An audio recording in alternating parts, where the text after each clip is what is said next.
The biggest mystery surrounding Avengers Endgame is exactly how are the Avengers going to defeat Thanos in the Infinity Gauntlet. It seems as though with Thanos and all the Infinity Stones, it's impossible to defeat him. And even according to Doctor Strange himself in Infinity War, who viewed more than 14 million different outcomes, there's only one possible way that the Avengers can beat Thanos. And I think the key to figuring out that one possible way is really just looking at what happened at the ending of Infinity War, when Thanos snapped half of all life out of existence and then came back with a damaged arm and damaged Infinity Gauntlet. And I'm here to say that that damaged Infinity Gauntlet is going to be the demise of Thanos. How's it going, film nerds? My name is Ryan Walsh. Now, in order to figure out exactly how to defeat Thanos or come up with a plan to defeat him, we first have to go over a common issue that I've seen with a lot of Endgame theories, which is people online and YouTubers are trying to compare the movie version of Thanos in the Infinity Gauntlet to the comic book version of Thanos in the Infinity Gauntlet. This is just the wrong way to do it. There's a better way to find out what's gonna happen in Endgame. And I do want to say as well that I don't blame them for actually trying to do this, because personally, this is exactly how I would go about my theories as well. I would first try to go to the source material to figure something out, but after just researching and looking through all the different comic books that the Infinity Gauntlet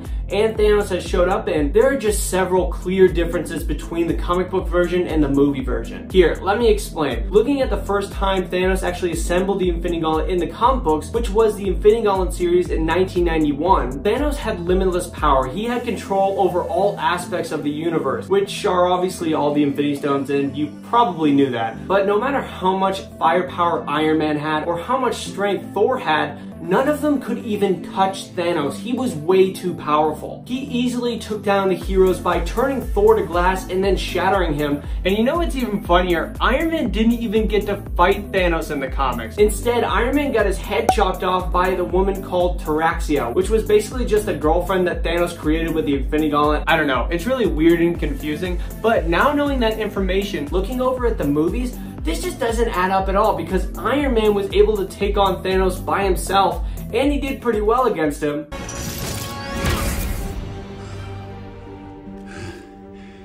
All that for a drop of blood. And then Thor was able to take Stormbreaker and throw it into Thanos' chest when Thanos had the full Infinity Gauntlet. I told you. You'd die for that. Another example would be the snap in the movie and the comic books. In the comics, the Gauntlet and Thanos didn't get hurt at all by the snap. He was perfectly fine afterwards. But then in the movie, you can see the Infinity Gauntlet is literally toast, and then Thanos has a completely busted up arm, clearly indicating that the movie version isn't even close to being as powerful as the comic book version. And the only way that all the heroes and the cosmic entities in the comic books were able to stop Thanos in the Infinity Gauntlet was basically for all of them to get killed off first. And I know that sounds a little weird, but that actually happened. All of the heroes got killed off, and all the cosmic entities, the most powerful beings in the universe, were no match for Thanos. But there was one cosmic entity that Thanos did pay a price for actually defeating, and that was Eternity, the living embodiment of the ever-expanding universe. See, when Thanos defeated Eternity, he had to become Eternity himself. He had to become that next Eternity because somebody has to embody the universe. And by doing that, he left his physical body completely unprotected with the Infinity Gauntlet. Now, I know that's really confusing, but just think about it like Doctor Strange's astral form. When Doctor Strange gets in his astral form, he is taken out of his body into a different dimension,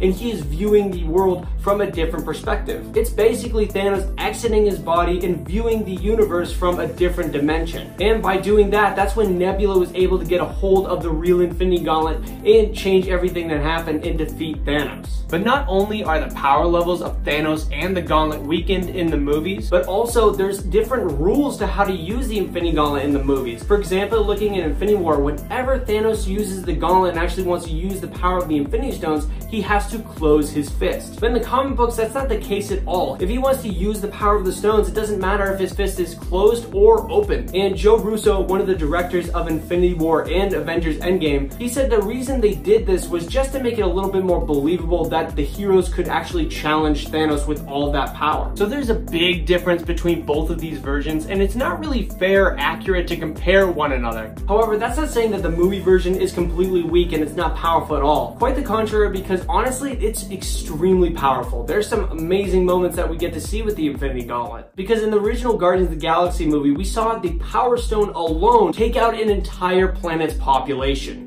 There's a little pea coming out of me right now. That's an amount of power that would take an explosive force of 283 megaton nukes, or 283 million tons of TNT. And even the most impressive thing that we've seen in the Infinity Gauntlet 2 is actually see Thanos take chunks of a moon and throw it at the Avengers. Now, in order to do something like this in real life, we would have to take the explosive force of 100 million megatons, which is about 15,300 times the amount of nukes that are in the world today. But to be honest with you, looking at all these numbers, seeing all the remaining Avengers come together in Endgame, and even someone like Captain Marvel that's going to be joining the team, it just doesn't seem like the Avengers are going to be able to defeat Thanos. Now, I know that Kevin Feige himself, president of Marvel Studios, came out and said that Captain Marvel is going to be the most powerful character in the entire MCU because of her binary/Super Saiyan form.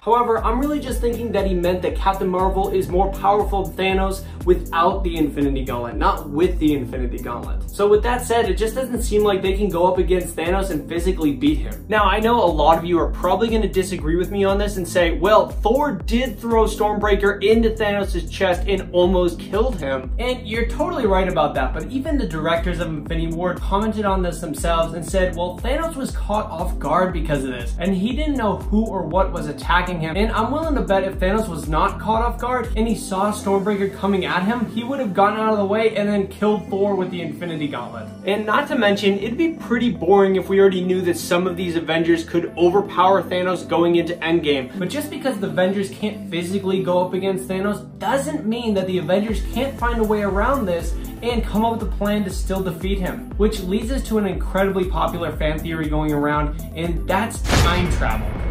Now, why would the characters use time travel? Well, that's in order to go back in time, gather up all the Infinity Stones that are in the past MCU movies, like the original Avengers where Loki's scepter has the Mind Stone within it, and the Tesseract's in that movie as well, and then even going to, say, the original Guardians of the Galaxy, where we know that the Power Stone is on Morag in the orb. And there's a lot of leaked photos that would support this theory, where you can see characters like Captain America, Ant-Man, Tony Stark, and Mark Ruffalo in his CGI outfit that's probably playing the Hulk. They are all within the Battle of New York City. And how do we know this is the Battle of New York from the first Avengers? Well, you can just tell by the surrounding area, but also what gives it away is that Steve Rogers is wearing the first Avengers Captain America suit, which is probably the worst suit in the entire MCU, so you can't miss it. But exactly how would these characters time travel in the first place? Sure, this is a great idea on paper, but exactly how are the Avengers even gonna use time travel to their advantage to get all the Infinity Stones before Thanos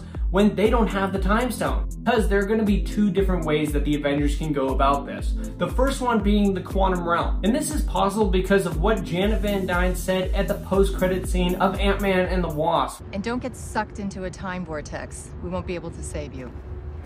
Also, to go along with this, there's been a bunch of promotional merchandise, art, and even some toys that showed off these brand new Avengers suits. And they're very similar to what Hank Pym was wearing through the quantum realm. So if the Avengers are wearing these suits, this is how they're going to be able to survive a time vortex in the quantum realm. And that's exactly where the theory goes. But the thing that really just doesn't make sense about this theory is if the Avengers do get in a time vortex in the quantum realm, they have no way of controlling when or where they show up. If there's one thing that we do know is that nobody 100% understands the quantum realm fully. Not even Dr. Hank Pym, who is one of the smartest scientists in the entire world, and he was studying it for years, and he still has no idea how it works. So if you're thinking that someone like maybe Tony Stark is gonna come in here and figure it out in like a day or two, you're probably wrong about that, because he's just as smart as, say, someone like Hank Pym. Both of those characters are basically just as smart as one another. And I know that there's been a lot of speculation with all these bands that people have been seeing in set photos saying that, hey, this is gonna be the barf tech that they showed off in Civil War. Well, that isn't a time travel device, so that makes no sense at all either. It's actually just meant to access people's past memories and project them so other people can see them. That's all it's meant to do. It's not meant to actually do anything with time travel, and it probably just wouldn't work within the movie. But there is a second option for the Avengers to time travel to the past, and that's via Captain Marvel. Doing press for the Captain Marvel movie, Sam Jackson himself came out and basically said that Captain Marvel is one of the only characters within the MCU to have the ability to time travel. Thanks, Sam Jackson. You just had to go and spoil it for us all. Way to spoil the entire movie like Mark Ruffalo or Tom Holland. But when looking at Carol Danvers in the comic books, or even any of the other Captain Marvels, none of them have ever had the ability to time travel. So it seems a little bit unlikely, but Marvel has been known to change up the character's abilities from time to time, so this may make sense. But the more and more I keep going down the rabbit hole with this whole time travel theory, it just keeps coming back that, hey, Thanos has the time stone itself. It doesn't matter where or when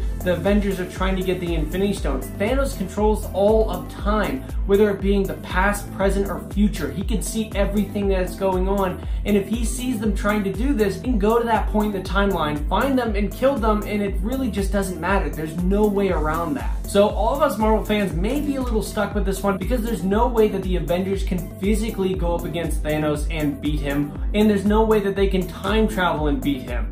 So, is there any way the Avengers can seriously defeat this guy? Well, there is still one option that the Avengers have that can still defeat Thanos. If we go back to the beginning of this video, we talk about how the snap not only damaged Thanos himself, but also the Infinity Gauntlet. Even one of the writers of Avengers Infinity War and Endgame pointed this out in an interview. That's an immense amount of energy, and is a reason why other people haven't done this, because I think it'll kill you. So the strongest guy in the universe has to be the one to do it, and I don't think he's gonna be doing much with that arm. And this would make a lot of sense of why we've seen in so much of the Avengers Endgame promotional art that Thanos is now wearing the armor again. Because back in Infinity War, it was revealed that Thanos took off his armor because he had the space and power stone within the gauntlet. He was so much more powerful with both of those Infinity Stones that he felt invulnerable. He felt invincible, a god. No one could even challenge him, so he didn't need the armor anymore. But now showing that Thanos is going to be wearing the armor, maybe the Infinity Gauntlet isn't as powerful as we once thought. But it's not like the Infinity Stones are damaged at all, because one, they don't look damaged. Obviously, he can still use all the stones because he teleported away after he did the snap. But I think we've been thinking about this wrong the entire time. It's very much true that Thanos and the Infinity Stones can't be damaged at all, and they just can't be challenged. But you know what can be? The gauntlet itself. Remember, the Infinity Gauntlet is made out of Uru metal, the same metal that Thor's hammer was made out of, and King Eitri made the Infinity Gauntlet, the exact same person that made both of Thor's hammers. And this metal may be one of the most powerful metals within the entire universe, other than, say, vibranium. But does that mean the metal is impossible to destroy? Well, obviously not, because we've seen it get destroyed before. Looking back at Thor Ragnarok, we can see one of the biggest moments in that entire movie is Hela catching Thor's hammer, and she is able to crush the hammer with her bare hand, proving that a metal even as strong as Uru metal can be destroyed by just a being that's extremely powerful. But it's not like the Avengers are going to go time travel and ask Hela for help, because Hela probably won't help Thor or the Avengers at all. So we have to look within the team that's going to be in Endgame.